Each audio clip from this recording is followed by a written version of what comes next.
빌립보서 2장 5절부터 13절까지 우리 같이 읽습니다. 너희 안에 이 마음을 품으라. 곧 그리스도 예수의 마음이니 그는 근본 하나님의 본체시나 하나님과 동등됨을 취할 것으로 여기지 아니하시고 오히려 자기를 비워 종의 형체를 가지사 사람들과 같이 되셨고 사람의 모양으로 나타나사 자기를 낮추시고 죽기까지 복종하셨으니 곧 십자가에 죽으시니라.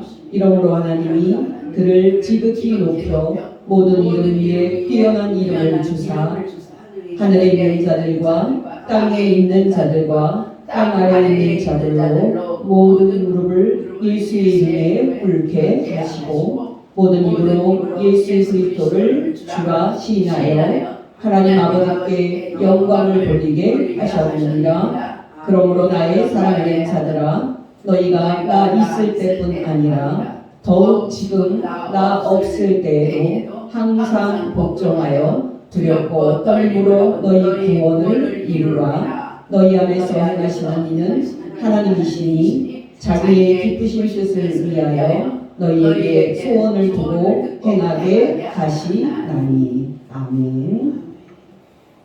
여러분, 우리가 겸손한 마음으로 우리 자신을 낮추고 다른 사람을 우리 자신보다 더 낮게 여겨서 교회의 일치와 또 화평을 이루어야 하는 이유는 바로 우리 주 예수 그리스도께서 그렇게 행동을 하셨기 때문입니다.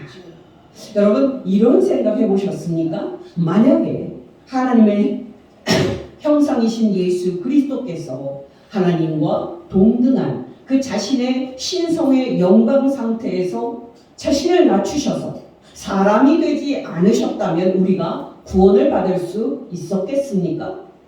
아마 전혀 구원을 받을 수 없었을 것입니다. 여러분, 여러분이 알다시피 이 세상 모든 사람이 구원을 받을 수 있는 그 축복은 놀랍게도 하나님에게서부터 시작이 됐습니다. 여러분은 혹시 하나님을 두려워하고 계십니까? 만약에 그렇다면 여러분은 하나님을 제대로 알고 있는 것이 아닙니다. 왜냐하면 이 세상 모든 사람을 구원하신 그 위대한 일은 하나님께서 그 일을 계획하심으로써 시작이 됐기 때문입니다. 여러분, 하나님께서 언제 그 일을 계획하셨습니까? 첫사람 아담이 에덴 동산에서 선악과를 따먹고 하나님께 불순종한 뒤였습니까? 여러분, 놀라지 마시기 바랍니다. 하나님께서는 그 일이 있기 전부터 이 세상 모든 사람을 구원하시려는 계획을 세우셨습니다. 에베소서 1장 3절 말씀입니다. 찬송하리로다. 하나님 곧 우리 주 예수 그리스도의 아버지께서 그리스도 예수 안에서 하늘에 속한 모든 신령한 복을 우리에게 주시되 곧 창세전에 그리스도 예수 안에서 우리를 택하사 우리로 사랑 안에서 그 앞에 거룩하고 흠이 없게 하시려고 그 기쁘신 뜻대로 우리를 예정하사 예수 그리스도로 말미암아 자기의 아들들이 되게 하셨으니. 또 요한복음 17장 5절입니다. 아버지여, 창세전에 내가 아버지와 함께 가졌던 영화로서 지금도 아버지와 함께 나를 영화롭게 하옵소서.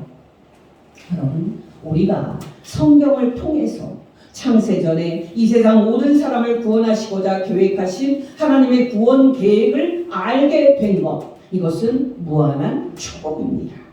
근데 여러분, 우리는 창세전에 있었던 하나님의 구원 계획을 들을 때 우리는 하나님 외에 놀라운 한 분을 또 만나게 됩니다. 여러분, 그분이 누구십니까? 바로 우리 주 예수 그리스도입니다. 여러분은 예수 그리스도를 생각할 때 어디에서 시작을 하십니까? 예수님의 육신의 어머니인 마리아나 예수님의 육신의 아버지인 요셉에게서부터 시작하십니까? 아니면 예수님께서 태어나신 후 줄곧 30년 동안 성장을 하셨고 생활을 하셨던 나사렛 마을에서 시작을 합니까? 여러분, 놀라지 마시기 바랍니다. 우리는 예수 그리스도를 생각할 때마다 하늘에서 생각을 해야 합니다. 정말 우리는 예수 그리스도를 생각할 때마다 이 땅이 아닌 하늘에서 시작을 해야 합니다. 왜냐하면 예수 그리스도는 이 땅에 사람으로 오시기 전에 하나님의 형상이셨기 때문입니다. 정말 예수 그리스도는 2000년 전에 처녀 마리아를 통해서 이 땅에 사람으로 오시기 그 이전에 하나님과 동등한 신성을 소유한 신이셨기 때문입니다. 오늘 보면 6절에서부터 8절 상반절입니다. 예수 그리스도 그는 근본 하나님의 본체시나 하나님과 동등됨을 취할 것으로 여기지 아니하시고 오히려 자기를 비워 종의 형체를 가지사 사람들과 같이 되셨고 사람의 모양으로 나타나사. 놀랍지 않습니까? 영원 속에서는 하나님만 계시지 않고 하나님의 형상도 계셨습니다. 물론 이 형상은 예수 그리스도입니다. 여러분, 영원 속에서 하나님만 계신 것도 놀라운데 하나님과 함께 하나님의 형상께서 계셨다는 사실은 참으로 놀라운 사실입니다. 여러분, 우리는 성경을 통해서 영원 속에서 하나님의 형상이신 예수 그리스도께서 하나님과 함께 어떤 일을 하셨는지 아는 그런 축복을 받습니다. 그 일은 무엇입니까? 바로 이 세상 만물과 이 세상 모든 사람을 창조하신 일입니다.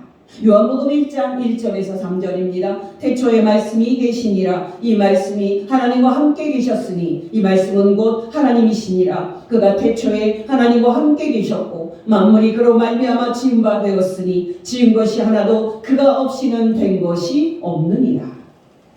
또 여러분, 영원 속에서 하나님의 형상이신 예수 그리스도께서 하나님과 함께 어떤 일을 하셨습니까? 앞에서도 말씀을 드렸듯이 구원의 일을 계획하는 그런 일을 하셨습니다.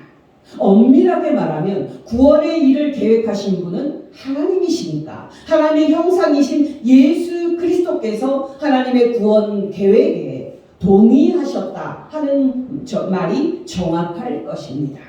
여러분, 성경에서는 예수 그리스도의 신성을 말할 때 오늘 본문처럼 하나님의 형상이라는 말도 쓰지만은 요한복음 1장처럼 말씀이라는 말도 쓰고요. 또 하나님의 아들이라는 말도 씁니다.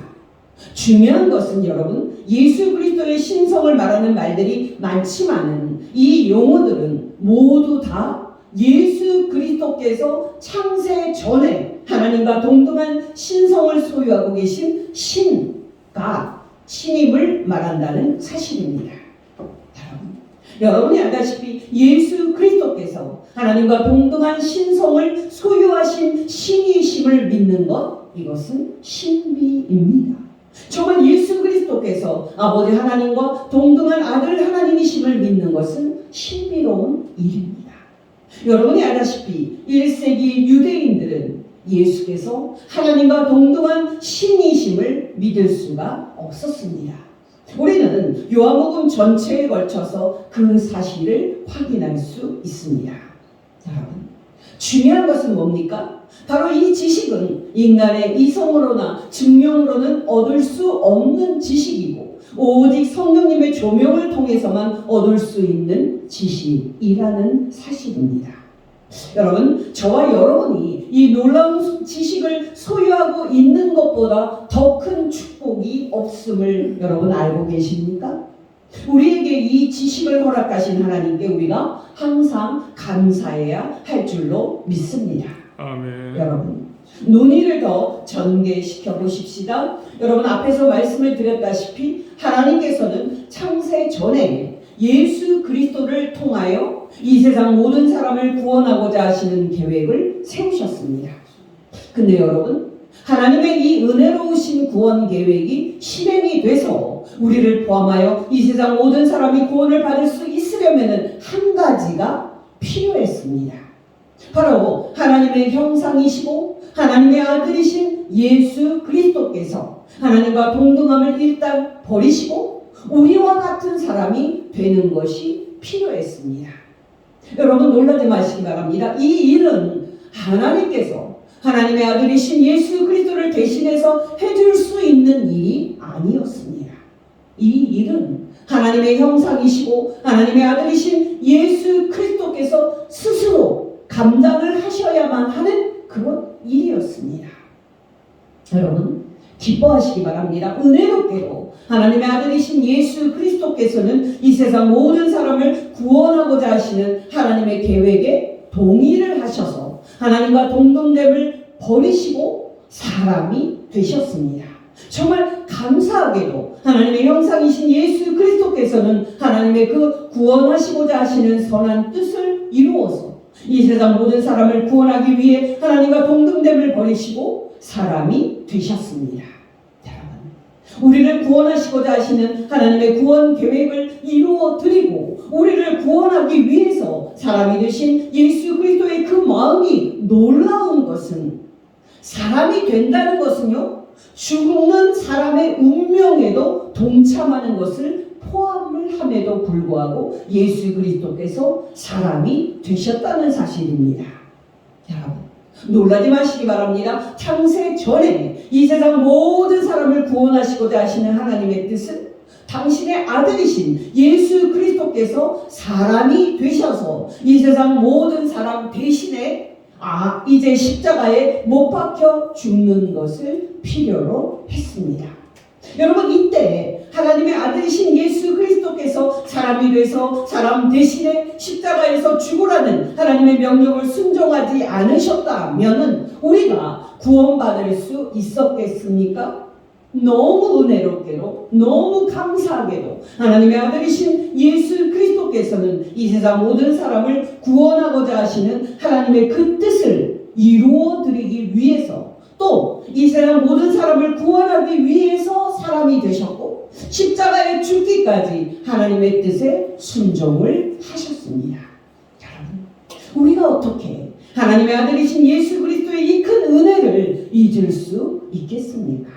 빌립보서 2장 5절에서 8절입니다. 너희 안에 이 마음을 품으라. 곧 그리스도 예수의 마음이니 그는 근본 하나님의 본체시나 하나님과 동등됨을 취할 것으로 여기지 아니하시고 오히려 자기를 비워 종의 형체를 가지사 사람들과 같이 되셨고 사람의 모양으로 나타나사 자기를 낮추시고 죽기까지 복종하셨으니 곧 십자가에 죽으십니다.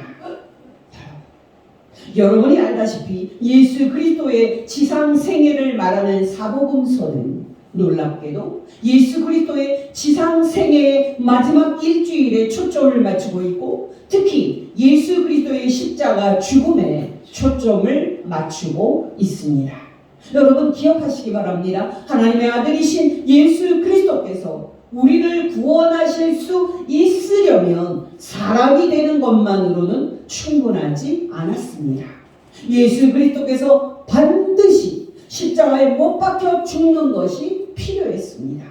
당연히 그렇게 죽는 것이 예수 그리스도를 향한 하나님의 명령이었고 예수 그리스도를 향한 하나님의 뜻이었습니다.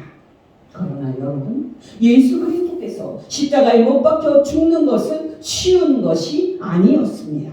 놀랍게도 예수님은 체포가 되기 직전까지도 십자가에 못 박혀 죽는 문제를 놓고 또 십자가에 못 박혀 죽으라는 하나님의 뜻을 놓고 사투를 벌이는 고통의 기도를 하나님께 하셔야만 했습니다. 마태복음 26장 39절입니다. 예수께서 조금 나아가사 얼굴을 땅에 대시고 엎드려 기도하여 이르시되 내 아버지여 만일 할만하거든 이 잔을 내게서 지나가게 하옵소서. 그러나 나의 원대로 마옵시고 아버지의 원대로 하옵소서 하시고. 여러분, 기뻐하시기 바랍니다. 너무 은혜롭게도 우리 주 예수 그리스도께서는 마지막 시험을 이기시고 십자가에 못 박혀 죽으라는 하나님의 명령에 순종하셨습니다. 또 그렇게 하나님께 순종을 하셔서 십자가에 못 박혀서 치욕스럽게 죽으셨습니다. 우리가 어떻게 예수 그리스도의 이 큰 은혜를 잊을 수 있겠습니까? 정말 예수 그리스도께서 자신을 낮추시고 하나님과 동등됨을 버리시고 사람이 되지 않으셨다면 우리가 어디에서 구원의 소망을 얻을 수가 있었겠습니까?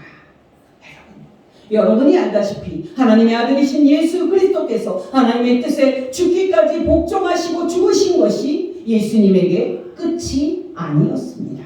그것은 놀랍게도 예수님에게 새로운 시작이었습니다. 정말 그 죽음은 예수님에게 새로운 영광의 시작이었습니다. 당연하겠습니다마는 하나님께서는 자신을 낮추시고 하나님과 동등됨을 버리시고 사람이 되셔서 당신의 뜻에 죽기까지 복종하신 예수님에게 지극히 큰 상으로 보답을 하셨습니다. 여러분, 어느 정도까지 하나님께서 예수님을 높이시고 어느 정도까지 예수님에게 상을 주셨습니까? 바로 하나님과 동등한 바로 그 높이까지 하나님은 예수님을 높이셨습니다. 빌립보서 2장 8절에서 11절입니다. 사람의 모양으로 나타나사 자기를 낮추시고 죽기까지 복종하셨으니 곧 십자가의 죽으심을 임이라. 이러므로 하나님이 예수를 지극히 높여 모든 이름 위에 뛰어난 이름을 주사 하늘에 있는 자들과 땅에 있는 자들과 땅 아래에 있는 자들로 모든 무릎을 예수의 이름에 꿇게 하시고 모든 입으로 예수 그리스도를 주라 시인하여 하나님 아버지께 영광을 돌리게 하셨느니라. 여러분, 기억하시기 바랍니다. 십자가에 못 박혀 죽으라는 하나님의 그 뜻에 복종하여 죽으신 예수님을 하나님께서는 지극히 높여 가장 큰 상을 주셨습니다. 여러분, 구체적으로는 두 가지입니다. 첫째로 하나님은 당신의 뜻에 죽기까지 복종한 예수님을 다시 살리신 후에 모든 이름 위에 뛰어난 이름을 예수님에게 주셨습니다. 여러분, 여기 모든 이름 위에 뛰어난 이름, 이 이름은 무엇입니까? 바로 하나님 자신의 이름입니다. 여러분, 우리가 예수님을 부를 때 주 예수 그리스도라고 부르지 않습니까? 이때 주라는 말이 하나님의 이름입니다. 놀랍지 않습니까? 하나님의 형상이시고 하나님의 아들이신 예수 그리스도께서 우리를 구원하시려는 하나님의 뜻을 이루어드리기 위해서 자신을 낮추시고 하나님과 동등됨을 버리시고 사람이 되셨고 또 마지막에는 십자가의 죽음으로써 하나님의 뜻에 복종하셨습니다. 그러나 여러분, 놀랍게도 그 죽음은 끝이 아니었습니다. 하나님은 예수님을 다시 살리신 후 모든 이름 위에 뛰어난 이름인 하나님 자신의 이름을 예수님에게 주셨고 예수님을 하늘에서 하나님과 동등한 위치에 세우셨습니다. 둘째로 여러분, 하나님께서 예수님을 어떻게 지극히 높이셨습니까? 바로 하나님이 영원히 소유하고 계셨던 모든 사람과 모든 영적인 존재로부터 영원히 찬송을 받으셨던 그 영광, 그리고 그 예배받는 그 신성의 위상을 예수님께 양도하셨습니다. 10절, 11절 말씀이 말하는 것이 바로 그겁니다. 하늘에 있는 자들과 땅에 있는 자들과 땅 아래에 있는 자들로 모든 무릎을 예수의 이름에 꿇게 하시고 모든 입으로 예수 그리스도를 주라 시인하여 하나님 아버지께 영광을 돌리게 하셨느니라. 여러분, 여기 하늘에 있는 자들, 이것은 모든 천사를 말합니다. 그리고 여기에 땅에 있는 자들은 모든 사람을 말합니다. 그리고 여기 땅 아래에 있는 자들은 모든 악한 영들을 말합니다. 여러분 생각에는 지금 하늘과 땅을 누가 다스리고 있다고 생각하십니까? 악한 마귀와 악한 영들이 다스리고 있다고 생각을 하십니까? 아니면 각 나라의 대통령과 정치인들이 다스리고 있다고 생각을 하십니까? 여러분, 기억하시기 바랍니다. 지금 하늘과 땅을 다스리고 계시는 분은 모든 악한 영들을 포함하여 모든 천사와 모든 사람으로부터 지금 예배와 경배를 받고 계시는 예수 그리스도입니다. 정말 지금 하늘과 땅을 다스리고 계시는 분은 하나님께 죽기까지 복종했다가 다시 살리심을 받고 하나님의 우편에 올림 받으신 하나님의 아들 예수 그리스도이십니다. 아멘. 원래 하늘과 땅을 다스리는 우주적인 통치권은 하나님의 것이었습니다. 또 모든 영적 존재와 모든 사람으로부터 예배와 순종을 받으시는 영광도 하나님의 것이었습니다. 그러나 하나님께서는 당신의 뜻에 죽기까지 복종하신 하나님의 아들 예수 그리스도에게 당신이 가지고 계셨던 그 우주적인 통치권을 위임하셨고 당신이 영원히 받으셨던 그 예배와 신성의 영광을 예수 그리스도에게 양도하셨습니다. 여러분, 놀랍지 않습니까? 바로 이것이 하나님과 동등됨을 버리시고 자신을 낮추사 사람이 되시고 죽기까지 하나님의 뜻에 복종하신 예수님을 하나님께서 지극히 높여서 그에게 주신 영광입니다. 여러분, 우리는 이 시점에서 하나님께서 십자가에 못 박혀 죽으신 예수님을 다시 살리신 후에 예수님을 지극히 높이사 하늘에서 하나님 우편에 앉게 하시고 하나님의 이름을 예수님에게 주시고 하나님의 주권을 예수님에게 주신 그 사건이 우리의 구원과 어떻게 관련이 되는지 말씀드릴 필요성을 느낍니다. 여러분, 성경은 구원을 여러 가지 차원에서 설명을 하는데요. 그 중에 하나가 바로 주권과 통치 개념입니다. 여러분이 알다시피 인간의 궁극적인 문제는 지배를 받는 노예됨의 문제입니다. 여러분, 우리 인간이 자유로운 존재입니까? 사람들에게 물어보면 아마 인간은 자유로운 존재라고 말할 겁니다. 겉으로 보면 사람들은 스스로 생각하고 스스로 행동하는 것처럼 보이니까 그렇게도 보일 겁니다. 그러나 여러분, 실상은 그렇지 않습니다. 인간은 죄의 지배를 받고 있습니다. 또 인간은 죽음의 지배를 받고 있습니다. 여러분, 어떻게 말해도 인간이 어떤 존재인지를 알려면 우리는 거대한 문명과 빌딩을 볼 것이 아니라 무덤을 보아야 합니다. 여러분, 한때 세상을 한 손에 쥐고 호령했던 그런 사람들 어디 있습니까? 다 무덤에 있습니다. 그러나 여러분, 기뻐하시기 바랍니다. 오직 한 분은 무덤으로 끝나지 않았습니다.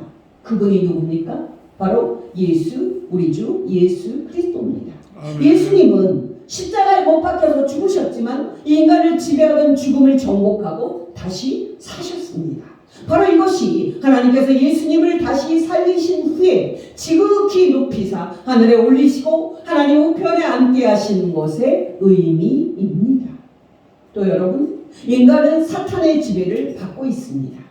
여러분, 사단이 얼마나 능력이 많은 존재인지 여러분 알고 있습니까? 여러분, 사람들은 인정하지 않을 겁니다만은 사단은 우리 인간이 싸워서 이길 수 있는 그런 약한 존재가 아닙니다. 만약에 사단이 그런 존재였다면 첫사람 아담과 하와가 그렇게 쉽게 사단의 유혹을 받고 하나님을 대적하는 반역죄를 짓지는 않았을 겁니다. 그러나 여러분, 기뻐하시기 바랍니다. 오직 한 분이 사단을 정복하고 승리하셨습니다. 여러분, 그분이 누구십니까? 바로 우리 주 예수 그리스도입니다. 바로 하나님께서 예수님을 죽은 지 3일 만에 다시 살리시고 지극히 높이사 하나님의 우편에 앉으시고 예수님을 하늘과 땅을 주권자로 세우신 것은 예수께서 사단을 이기시고 정복하셨다 하는 그런 뜻입니다. 여러분, 하나님께서 예수님을 죽은 지 3일 만에 다시 살리시고 지극히 높이사 예수님을 하나님이 계시는 하늘로 올리시고 하나님의 우편에 앉게 하신 이후로 하늘과 땅이 예수 그리스도의 통치를 받고 있음을 여러분 아십니까? 여러분, 기뻐하시기 바랍니다. 다시 사시고 하나님으로부터 지극히 높임을 받은 후 지금 하나님 우편에 앉아서 하늘과 땅을 통치하시는 예수 그리스도께서는 이 세상 끝에 다시 오실 때 당신의 십자가 죽음과 부활로 이미 정복하신 인간의 원수들인 사단, 또 악한 영들, 또 죽음을 완전히 제거하시고 예수님을 믿는 우리에게 완전한 자유와 영생을 주실 겁니다. 아멘.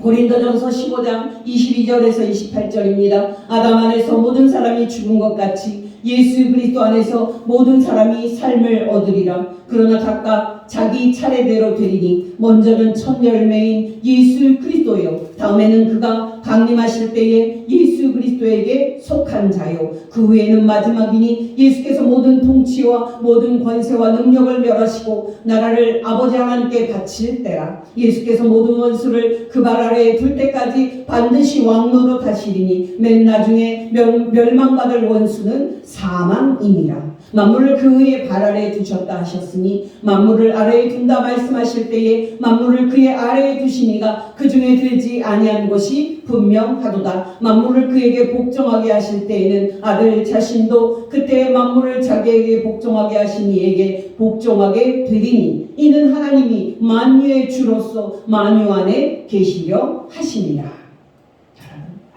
신앙이 좋은 분들은 예언이 어떻게 이루어지는지 이 세상에서 일어나는 정치, 사회 문제에 촉각을 곤두세웁니다만은 그런 자세는 건강한 신앙이 아닙니다.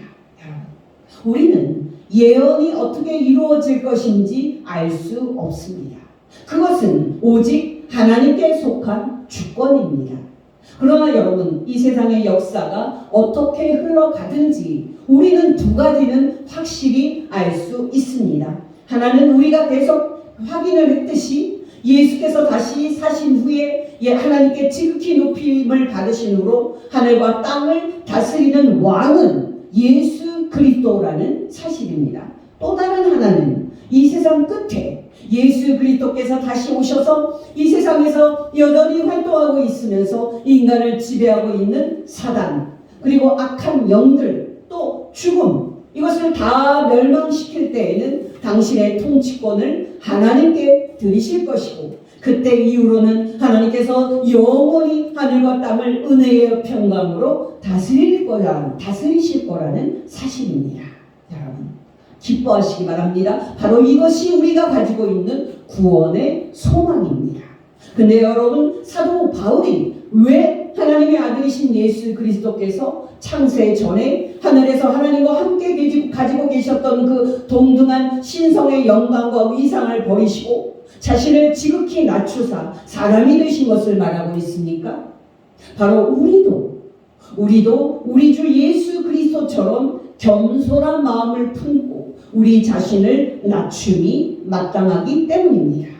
어떠십니까, 여러분? 여러분은 예수님처럼 겸손한 사람이 되는 것을 여러분의 삶의 목표로 삼고 있습니까? 여러분, 기억하시기 바랍니다. 우리가 힘써야 할 것은 첫째도 겸손, 둘째도 겸손, 셋째도 겸손입니다. 여러분, 어떻게 겸손할 수 있습니까? 한 가지만 말씀을 드리면 우리 자신을 완전히 잊어야 합니다. 여러분, 사실 이것은 쉬운 것도 아니고 많은 훈련이 필요합니다. 여러분, 왜 교회 안에서 싸움과 분열이 일어납니까?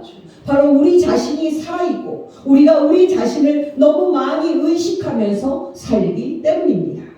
여러분, 한국 사람의 특징이 무엇인지 아십니까? 바로 우두머리가 되는 것.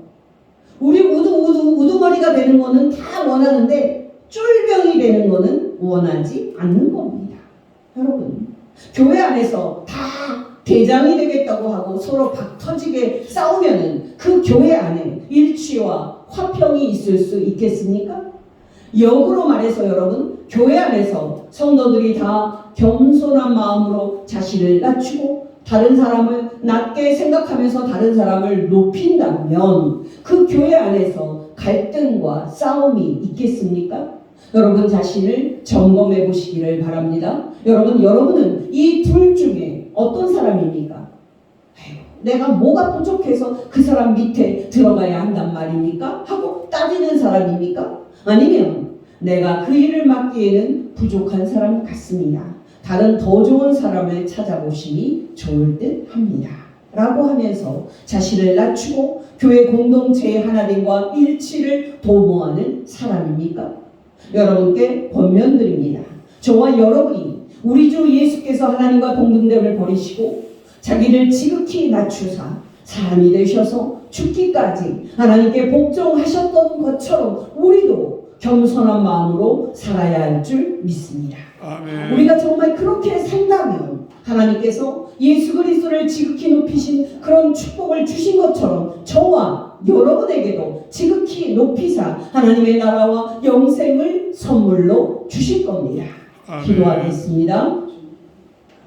하나님 아버지, 오늘 말씀을 통해서 하나님의 아들 예수 그리스도께서 얼마나 큰 겸손을 가지시고 하나님과 동등됨을 버리시고 자신을 낮추사 사람이 되셨는지 가르쳐 주신 것 진심으로 감사를 드립니다. 하나님 아버지, 우리에게도 성령님과 말씀으로 충만하게 하여 주시사 우리 안에 있는 교만함을 버리게 하시옵고 겸손한 마음을 품어 우리 자신을 낮추고 다른 성도들을 낮게 여기며 높게 세워주는 복된 성도 되게 하옵소서. 하나님 아버지, 우리 미스바 교회가 소수가 모이는 교회이오나 서로 존중해주고 꼭 필요한 존재라고 서로 격려해주면서 하나님이 원하시는 하나 되는 교회, 일치와 화평이 충만한 교회 되게 하옵소서. 우리 구주이시며 하나님의 형상이시고 하나님의 아들이신 예수 그리스도의 이름으로 사랑이 무한하신 하나님 아버지께 감사하며 기도하옵나이다. 아멘.